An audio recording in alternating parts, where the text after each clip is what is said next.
அஸ்ஸலாமு அலைக்கும். நாம் இருக்கக்கூடிய இந்த ரமலானுடைய மாதம் எவ்வளவு சிறந்த மாதம் தெரியுமா? எவ்வளவு மகத்தான மாதம் தெரியுமா? இமாமுனா இப்னு ஜௌசி ரஹிமஹுல்லா அவர்கள் சொல்கிறார்கள், கபுருவாசிகளிடத்திலே நீங்கள் இந்த உலகத்திற்கு மீண்டும் கொண்டு வரப்பட்டால், அழைத்து வரப்பட்டால் எதை விரும்புவீர்கள் என்று கேட்கப்பட்டால் அதற்கு கபுருவாசிகள் சொல்லுவார்கள், லத்த மன்னவ் யௌமம் இன் ரமதான், ரமதானுடைய மாதத்திலிருந்து ஒரு நாளை நாங்கள் விருப்பப்படுவோம் என்று சொல்லுவார்.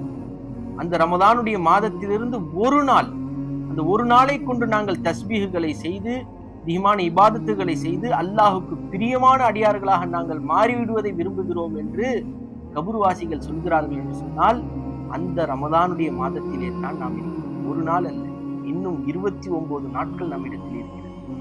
அந்த 29 நாட்களையும் நாம் பயன்படுத்தி இன்னும் பல ரமலான்களை அல்லாஹ் தஆலா அனுபவிக்கக்கூடிய பாக்கியத்தையும் நமக்கு தர வேண்டும். அந்த பல ரமலான்களை பயன்படுத்தி அல்லாஹுக்கு நாம் பிரியமான அடியார்களாக மாறுவதற்கு முயற்சி செய்ய வேண்டும். இந்த ரமலான் அவ்வளவு மகத்தான ரமலான்.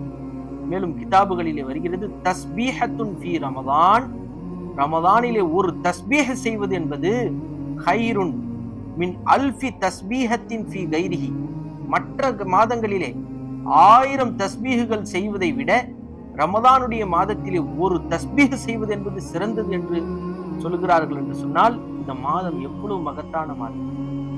எனவே கையில் மாணிக்கத்தை வைத்துக் கொண்டு அதனுடைய மதிப்பு தெரியாமல் நாம் சென்றுவிட வேண்டாம். நாம் இருக்கக்கூடிய மாதம் மகத்தான மாதம்.